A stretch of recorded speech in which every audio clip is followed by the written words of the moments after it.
Hey guys, what's up? So in this quick video I'm going to show you how you can get this dragon glow filter on Instagram. So this is the filter. Okay, you can tap on the screen to change this templates likewise. Okay, so this is the effect. To get this effect on Instagram, visit the creator profile.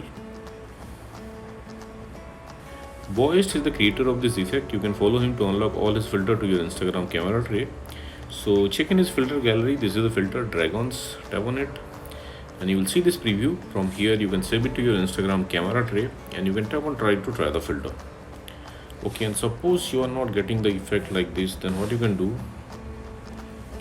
visit this website. Link to this website I'll give you in the description box below. So here in this website you will see link to the filter. Just tap on the link and open it with Instagram. Okay, and likewise also you can get this effect on Instagram. So that's it guys, thanks for watching the video. See you in the next video.